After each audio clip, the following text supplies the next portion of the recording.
Hello and a very festive welcome to Talking Sharks. So the group of death is finally living up to its name, and Sale's defeat at the hands of Montauban last weekend has made the epic journey to Munster's Beaumont Park even more important for their European survival. So that game with Munster will be played on Friday the 16th of January at 8 p.m. So attention turns this week back to the Premiership, and with Bath lying in wait for the Sharks over the holidays, how have they been preparing for this busy Christmas period, and how have they dealt with the news that Sebastien Chabal will be packing his bags come the end of the season? Kingsley, firstly, out in France after a pretty good period for you guys. Quite disappointing, wasn't it? Yeah, it was disappointing. The performance for the last hour of the game was okay, but we let them off the hook. You know, we made too many mistakes in crucial areas at crucial times. I think they came in our half maybe just twice in the second half. You can't fault the effort. We didn't start well, but the commitment was there. But you know, it's got to be said, a better side, a Munster or Leicester would have probably won that game, and that's what we've got to learn. You know, we've got to take that experience and learn how to win those games, because it's a case of in this tournament particularly, getting in and doing a job, winning the game and coming back. I think on the night we just weren't quite clinical enough, and I suppose ultimately the player that lost us the game was a mistake by us, a knock-on by us that got hacked on, and they sort of dived over the ball over the line, which was the only try in the game. And then from then on it was pretty tight, and it was more sort of an exchange of penalties really. We made 10 changes. They were a different team at home, and it was like playing back at school on a boggy pitch, and it was a 50-50 game, and we were much the better side, but it doesn't count if you don't win. You look at tables and stats a lot. Can you look at those Heineken Cup tables and predict anything yet? It's wide open, isn't it? Yeah, I've tried all permutations. You're right, I do that all the time, and the bottom line for us is destiny's still in our hands. Go to Leicester and win by 7 and beat Clermont, we're through. That's our challenge, and of course that's a massive challenge to go to Munster and win by 7, or go to Munster and win. But having said that, we would have had to go into Munster and won anyway. You know, that's the bottom line. So really the picture hasn't changed too much, but it leads to a massive game in Munster and a must-win game. You know, I think whenever you're in a group with Munster, obviously the previous current sort of holders of the cup, as well as winning it twice in the last 3 years, you know, it's always going to be tough with them. And then you've got Clermont, obviously a strong French side, and I think everyone thought that Montauban were going to be the team that you pick your points up against, but they've proved to be very tough as well. So all in all, it's a tough league, but it's a tough pool, but it's sort of wide open at the minute. If we'd have obviously got the win at Montauban at the weekend, it'd put us in a strong position, but you know, now we need to go away to Munster and win, which isn't going to be easy. On a positive note for you, I guess, in France, playing the full 80 minutes, that was nice for a change? Yeah, it was, knackered I was by the end, but yeah, it was nice to get a full 80 under my belt. It wasn't one of those games where, it probably would have been tough to come on in those sorts of conditions. It was a proper bog out there, and tough to get into the game, so it was good for me, but it was all about the win, and obviously very disappointed we didn't get the win. You guys go to Bath next. What's you expecting down there at Bath? Expecting an open game. You know, they're a very positive side. They try and play rugby, some dangerous players, and if the weather is right, they'll throw it around from everywhere. We've been I wish I had a pound for every time I was asked about how many tries we've scored this season, but against a side like Bath who play open and positively, there's a chance that we can score a few tries as well. Our defence has been good this season, and we need to keep that, but we're looking to go down there and match their challenge, and also match them in the way they play, because we can play, and if the conditions are right, we'll be looking to go down there and have a very positive and professional performance, you know, live on Sky. You know, you mentioned Christmas there, and this sort of Christmas period's massive. You know, the next 3 or 4 games can sort of really shape the league really, and you know, we've got obviously Bath at the weekend away. You know, if we can pick up a good result there, that'll put us in a great position to then play Wasps at Boxing Day. But you know, come January, if we can win sort of 3 out of the next 4 Premiership games, we'll be in a good position. 2 big news stories this week. We'll start with Chabal. You know, actually confirming that he will be leaving. I know you guys must have known a lot time before we did, but is there still a bit of surprise or a bit of realisation that, God, this is happening? No, I think we're prepared for it. As I said before, I mean, I actually travelled to some fitness training pre-season with him out in Oldham in my car, and he said to me, you know, that you know, there's some few problems, and he'd probably be his last season. So disappointed. His contribution to this club has been, well, it's been incredible. 5 years he's made such a mark on the pitch, off the pitch, with the supporters, with the players, and it's really interesting as a coach to see someone evolve like he has, and you know, he's been tremendous for us, and I'm sure he'll have a fantastic future left in France. He's an icon in France. It's Chabal fever, if you like, out there, and you know, it's disappointing, but it does move on, and good luck to him, but hopefully we can bring another player through the next Chabal. Luke McAllister's contractual situation, it's been ongoing, and people have been speculating whether he'll stay or whether he'll go. You, obviously, being the main man next year, are keen to keep him here. Yeah, everybody involved at the club wants to keep him here. He's fantastic, and I won't go on record to say he's the best player in the world, but I think he's the most gifted player in the world for sure. He's got all the ability, all the attributes, pace, power, skills, kicking game, and he's a great lad, and we want to keep him. I want to keep him.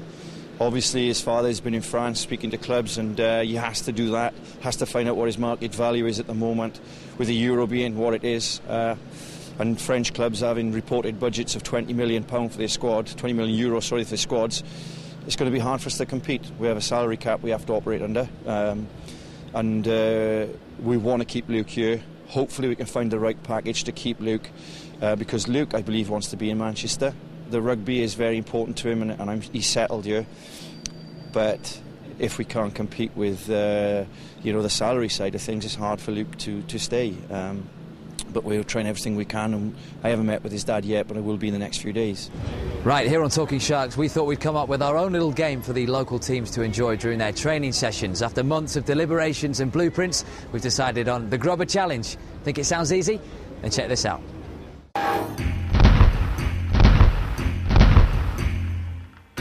So here are the rules of the Grubber Challenge. 10 players have one chance to grubber the ball from the corner flag through the posts.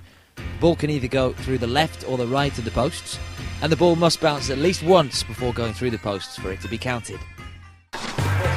Andy Craig, legend.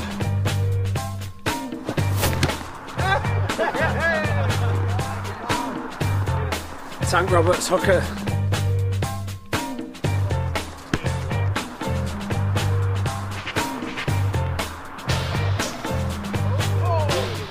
Paul Woodcock, wing.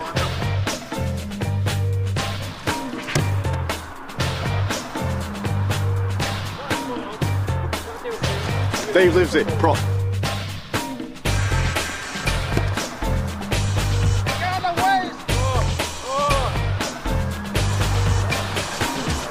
Gaffer.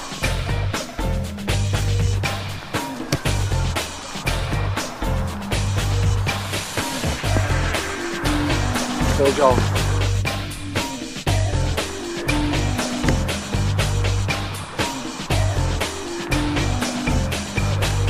Adam Newton, back row.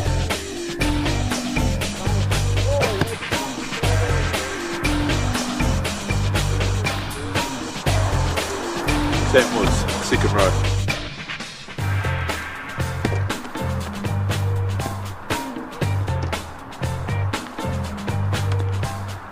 Para Duplessis, tight head prop.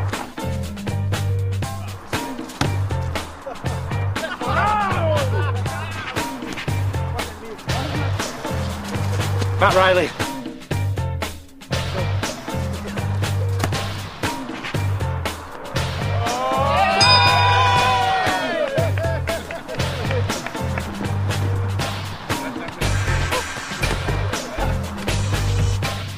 And if your club want to get involved in the prestigious Grubber Challenge Cup, then email us at sharks@channelm.co.uk and we'll try and get down to your next training session. Lots more to come still in the second half, including an interview with the former captain of the British Lions, whose son is already featured in this season's Jet setup. We'll see you after the break.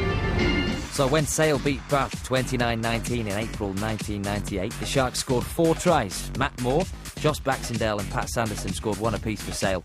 But who also touched down for the Sharks? Was it A, Steve Davidson, B, David Erskine, or C, Richard Smith?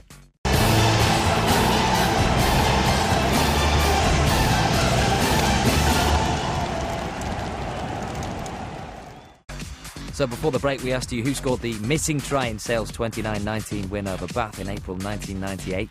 The answer was C, Richard Smith.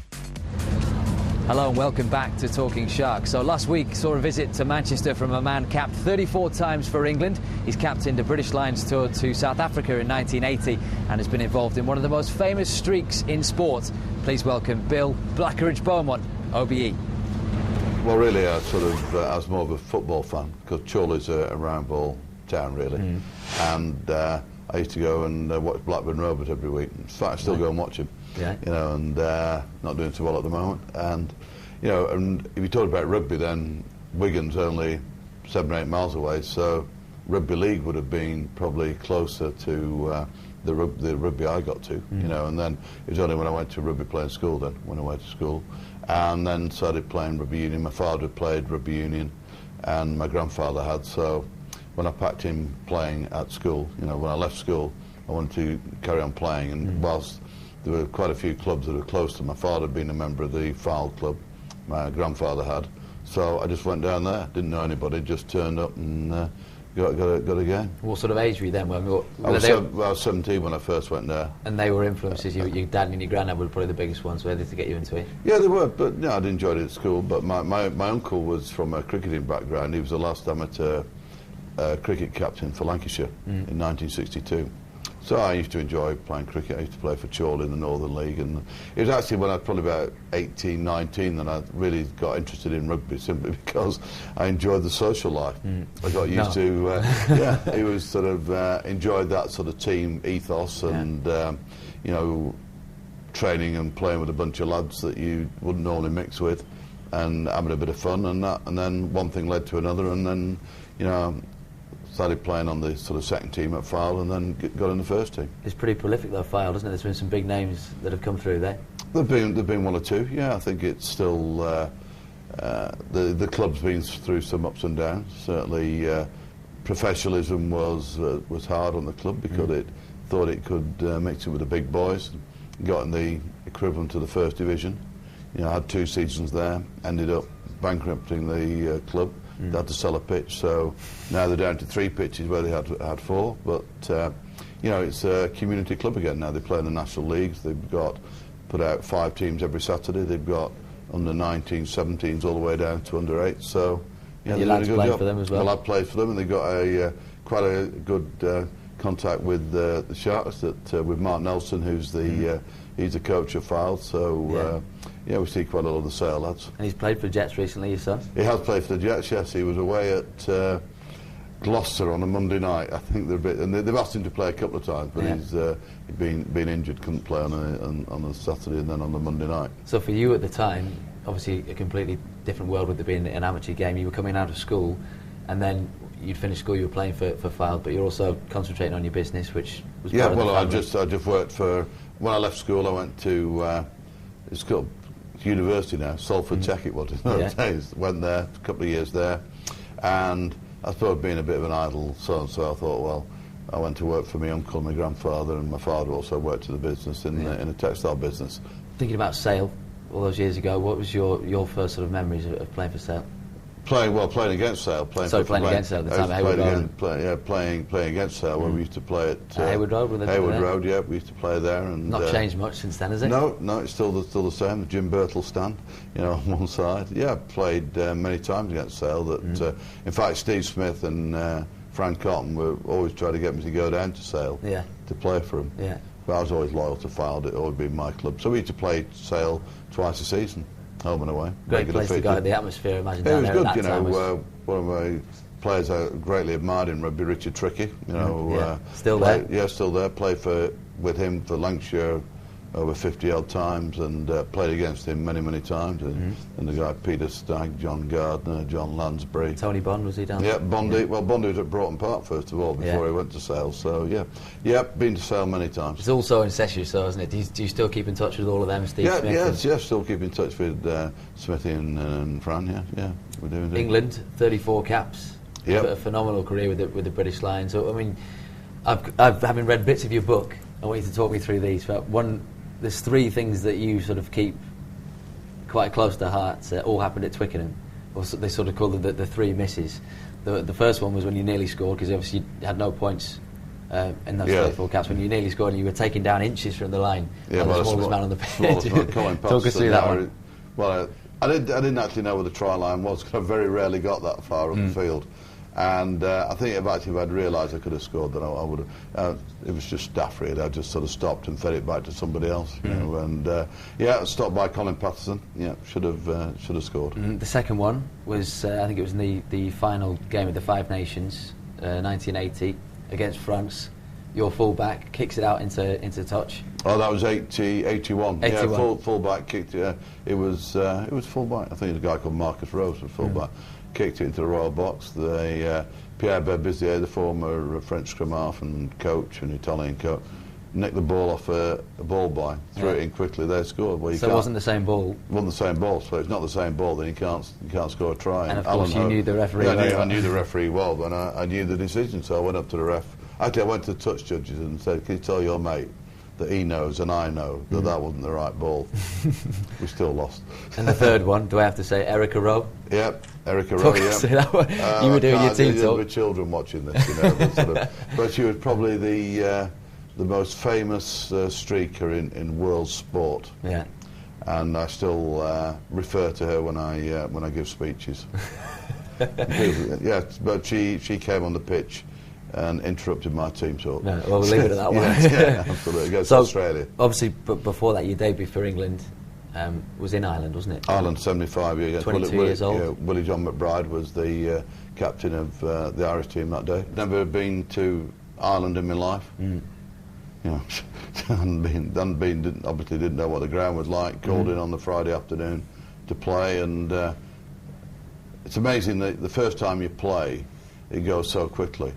When you played your 30th time, you're a miles better player. Miles better player. That's why, you know, it's always wrong to drop a player after one cap. Because if he's good enough to be selected once, then you should stick with him. Yeah. So 1982 came round pretty sooner than you thought, and you know, it cut your career immensely short, didn't it? Yeah, I got a head injury, sort of neck problem. Finished when I was 29 in 82. Obviously, I was planning to carry on and play couple of seasons longer. You know, you look at things and, well, I'd like to be the first guy to have captained 2 Lions, you know, because I'd done it in 80 and I was odds on to do it in 83. That must have been devastating at the time. It was, but, you know, I'll tell you what replaced that I got involved with doing the BBC Question of Sport in 82. It was the same year, wasn't it? You came straight out and straight into that. And having had the high of playing international rugby, it actually did replace it in a way by going on doing the Question of Sport for 13 years. Did you? You've obviously enjoyed that. Oh, great immensely. time. Yeah, I loved it. When you came out of your career, your rugby career, I know you obviously tour managed the British Lions and so on, but was coaching ever an option for you? I know you had your business, but did you ever think? Well, I couldn't go into coaching because I wrote an autobiography, and in those days, in the professional laws rules, that if you kept any money or played rugby league, then you couldn't take any further part in rugby union. Right. And there's myself, Phil Bennett, Frank Cotton, who all wrote books, and it's because we decided to keep the money, then we were barred from rugby. Honestly. So that's why I never got involved with any coaching, because for 7 years I was barred. Right. It's not too late now, bro. No, I think I'll be struggling to get around the pitch. I would quite like to do a bit of coaching. Yeah? I would actually, yeah. You're honorary president, I think, still of the Wooden Spoon. I am, indeed. That's important to you, isn't it? Yep, yeah, charity, I think it's very important. I think we've all been lucky in sport, well, I have, and lots of us have. And if we can put a little bit back in that sort of will enhance the lives of other people, then it's good to do so. In fact, I've just done a sort of programme, Celebrity Cash in the Attic, and all the money's going to the Wooden Spoon. What have they picked out of your garage or your attic? Well, I'll tell you what, there's some good prizes. So if anybody's watching, it's got to be, the auction's in Liverpool next week. Yeah. I don't know when you're broadcasting this, but there is an authentic British Lions jersey that I wore in a test match there. And that's come out of you just had that in your garage? I had it in the loft. I had it in the loft. And I've given that, and excellent. There's an official programme from the game signed to go with it. Great price. There might be some collector who fancied that. And there might be some gardening tools as well thrown in there or something. In fact, Bill Beaumont's somebody said it's actually sort of crap in the garage, and cash in the attic. OBE and CBE. Yeah. I mean, as a kid, did you ever think? I mean, surely that was just what dreams were made of, or not even beyond your dreams. Well, I think as a kid, if you think you sort of play decent standard of any sport. You know, my ambition as a kid was to be Blackburn Rovers goalkeeper. Right. And but then once you get into something like rugby, and then you want to play at the highest level you can, and then to play for England is something that you never really think you would do. You know, and then captain England, then you know, they're just things that sort of boyhood dreams are made of. But I think too many players now are being forced, young kids are being forced to make a decision whether they want to be a rugby player or not, and having to make these decisions at 15 and 16, which I think is far too early. In a way, I think they'd be far better waiting and then seeing what happens, because it's inevitable that, you know, you end up, most of them, disappointed. Yeah. Commentary, still doing that? No, finished the commentary. I'm past the sell-by date now. Do you know what, because of the age I am, one of my early memories of you was there was a game, a John Aloma rugby game. And as a kid, we used to play on the thing, and it was Bill Beaumont. I can't remember who you were doing commentary with. I don't know, but I did the voiceover for that in a studio in Stockport. Really? And I had a sheet of paper in front of me, and I went in. Read out all the cliches. I had to read out all the clips. That was a hospital pass. You know, that sort of absolutely brilliant. Yeah. Sale this year, of course. Philippe shocked the rugby world, including all the Sharks fans. What did you make of that when you heard that? Philippe stepping down here every year. Doesn't really surprise me. I think that sort of there's a lot of clubs I know in France who are very, very keen to get him involved, and he probably looks at it and thinks, well, I've done as much as I can here. He's put a great sort of imprint on Northern rugby, and I think, you know, he will leave the club in a far stronger position than what he inherited it in. Put you on your final question after all this, all over your career, your greatest memory, and all the years that you've played, whether it be England, British Lions, would or be, you know, captain England. You know, to have taken England, from a position where, from a wooden spoon to one year we won the Grand Slam, you know, and to being captain in both those seasons, then, you know, and we went from the wooden spoon to the Grand Slam, not the other way around. I think that's probably the most satisfying moment. Well, that's it for Talking Sharks for 2008, but join us over Christmas when we review all the best parts from the season so far, including Chris Bell on the track, Matthew Tate with the Pigeons, Lionel at the driving range, and that pre-season tour with Rudy. From everyone here on Talking Sharks, we wish you a very Merry Christmas and a Happy New Year, and we leave you this week with a little of what to expect from January. Take it easy.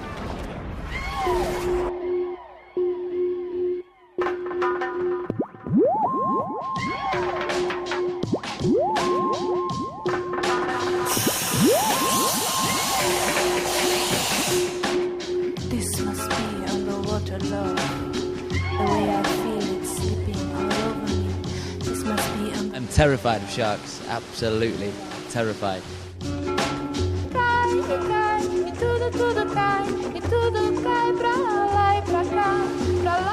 If I don't come back, Mum, send my micro machines to my little brother.